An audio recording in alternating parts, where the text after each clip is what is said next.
السلام علیکم ورحمۃ اللہ وبرکاتہ۔ جہاں نون لیگ کے لیے خوشخبری ہے تو وہیں پر پی ٹی آئی کے لیے آج ایک خوشخبری بھی ہے اور ایک پریشانی کی بات بھی ان کے لیے ہے۔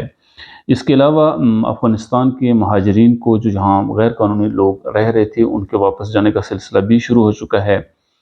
اور 100 انڈیکس میں بھی بہتری آئی ہے، 51,000 سے تجاوز کر چکا ہے، 52,876 اس سے پہلے کا ہمارا ریکارڈ ہے، تو یہ اس ریکارڈ کی طرف تیزی سے بڑھ رہا ہے۔ پاکستان اور افغانستان کا میچ بھی مشکل مراحل میں ہے اور پاکستان کو شدید مشکلات کا سامنا ہے اس وقت کی خبر کے مطابق، اور افغانیوں کی جو واپسی ہوئی ہے اس میں اس وقت تک 62,079 لوگ واپس جا چکے ہیں، اور بہت سے لوگ واپسی کی تیاریاں کر رہے ہیں، اپنی جائیدادیں جو ان کے پاکستان میں تھیں وہ بھی بیچ رہے ہیں۔ یہ ایک اہم پیش رفت بھی ہے۔ اس کے علاوہ اگر کہا جائے تو آج اسحاق ڈار صاحب کے خلاف جو کیس تھا آمدن سے زائد اثاثے بنانے کا، اور پہلے بھی یہ کیس جج محمد بشیر صاحب سن رہے تھے، تو آج جب وہ دوبارہ کیس شروع ہوا تو نیب پروسیکیوٹر صاحب نے، وہاں افضل قریشی صاحب ہیں، وہ آئے اور انہوں نے یہ بیان دیا کہ بھائی ہمارا پاس ان کے لیے جو ہم نے تحقیقات کی ہیں اس میں کسی طرح کی کوئی کرپشن نظر نہیں آئی ہمیں۔ تو بتایا جاتا ہے ان کے 16 اثاثے ہیں، اور عدالت نے فائنلی جو ڈکلیئر کیا اور فیصلہ دیا وہ یہ ہے کہ ان 16 اثاثوں میں اس طرح کی کرپشن یا آمدن سے زائد اثاثے کا کوئی ثبوت پیش نہیں کیا گیا۔ تو سوچنے کی بات یہ ہے کہ ایک وقت تھا کہ اسحاق ڈار صاحب جو ہے وہ ان کے خلاف یہ کیس کیا تھا عمران خان صاحب نے، شیخ رشید صاحب نے اور سراج الحق صاحب نے، تو اس وقت جب حالات کچھ تھے تو اسحاق ڈار صاحب اور نواز شریف صاحب کو کرپٹ کہا جاتا تھا، لیکن حالات جب تبدیل ہوئے، قانون بھی وہی ہے بلکہ جج بھی وہی ہے، لیکن جب حالات تبدیل ہوئے تو اسحاق ڈار صاحب کو اب کلیئر کر دیا گیا ہے۔ اس سے یہ پتہ چلتا ہے کہ قانون کی حکمرانی نہیں ہے بلکہ حالات کی حکمرانی ہے۔ جب حالات کسی ایک آدمی کے لیے درست ہو جاتے ہیں تو وہ بری ہو جاتا ہے، اور جب حالات مشکل ہوں تو اس کو کسی نہ کسی کیس میں پھنسا دیا جاتا ہے۔ اب یہ آئین اور قانون کی روح سے اسحاق ڈار صاحب کرپٹ ہیں یا نہیں ہیں، یہ کبھی بھی انسان کو پتہ نہیں چل سکے گا، پاکستانی عوام کو، بالخصوص نواز شریف صاحب ہیں، عمران خان صاحب کے جو کیسز ہیں، ان حوالے سے، کیونکہ عوام کے اندر بھی یہ تقسیم موجود ہے، اداروں پر اعتماد کرنے کے لیے کوئی تیار نہیں ہے۔ تو یہ ایک لحاظ سے نون لیگ کے لیے خوشخبری تھی کہ ان کا یعنی ایک دور وہ تھا کہ جب اسحاق ڈار صاحب کا انٹرویو نہیں چلایا جا سکتا تھا، ان کی تصویر نہیں چلائی جا سکتی تھی، لیکن آج وہی اسحاق ڈار صاحب ہیں کہ ان کو اسی قانون کے تحت اسی جج محمد بشیر کی عدالت سے بری کر دیا گیا ہے۔ اب اسحاق ڈار صاحب مکمل طور پہ بری ہو چکے ہیں، اور عدالت نے یہ ڈکلیئر کر دیا ہے کہ ان کے جو اثاثے ہیں، یہ 16 اثاثے ہیں جن کا ذکر کیا گیا تھا، ان کے جو 16 اثاثے ہیں ان کی آمدنی کے ساتھ میچ کرتے ہیں۔ لہٰذا جب عدالت نے کہہ دیا، جب جج محمد بشیر صاحب نے کہہ دیا، تو اس کے بعد اب اسحاق ڈار صاحب کے خلاف احتساب کا کوئی کیس نہیں ہے۔ تو آج سے اسحاق ڈار صاحب احتساب کے معاملے میں مکمل طور پہ بری بھی ہیں اور صاف بھی ہیں اور شفاف بھی ہیں۔ بہرحال میں اسحاق ڈار صاحب کے اوپر بات نہیں کرتا، کیونکہ جب انہیں عدالت نے صاف اور شفاف ڈکلیئر کر دیا ہے اور انہیں ایماندار ڈکلیئر کر دیا اور صادق اور امین بھی اب ظاہر ہو گئے ہوں گے وہ، تو میں اب بات کرنے والا کون ہوتا ہوں۔ لیکن یہاں پہ ایک اور حقیقت ہے جس کا ذکر کرنا ضروری ہے کہ احتساب بھی وہی ہے، جج بھی وہی ہیں، ملزم بھی وہی ہیں، لیکن صرف وقت تبدیل ہو گیا کہ آج سے 2 4 5 سال پہلے تک اسحاق ڈار صاحب کو مجرم سمجھا جاتا تھا، بلکہ اسحاق ڈار صاحب کی تصویر چلانے اور اسحاق ڈار صاحب کا انٹرویو کرنے پہ پورے میڈیا پہ پابندی تھی۔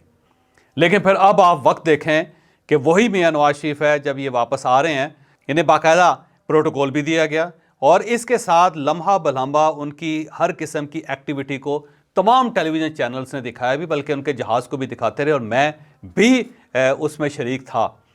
اور اس کے ساتھ ساتھ اسحاق ڈار صاحب جن کے اوپر پابندی ہوتی تھی، اب اس کے بعد اسحاق ڈار صاحب نہ صرف 1 سال کے لیے وزیر خزانہ بنے، بلکہ اب وہ ہر لحاظ سے بری بھی ہو چکے ہیں۔ تو پاکستان میں مجھے یوں محسوس ہوتا، بلکہ محسوس کیا ہوتا ہے، اب تو یہ چیز کنفرم ہو گئی ہے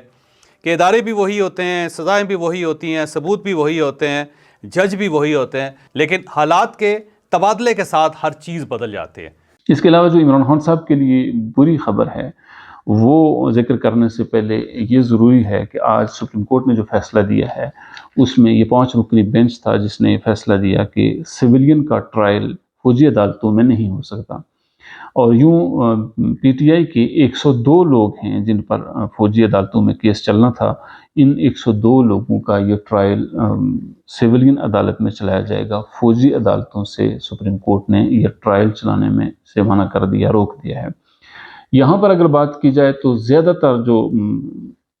ہیں وکلاء حضرات، بالخصوص اعتزاز احسن صاحب،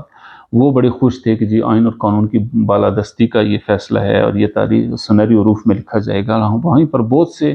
وکلاء حضرات کا یہ بھی کہنا تھا کہ اس سے قبل 9 مئی سے پہلے بہت سے لوگوں کے کیسز چلائے گئے ہیں جو آئین اور قانون کی روح سے سپریم کورٹ میں نے ان کو پاس کیا، اور یہ کہ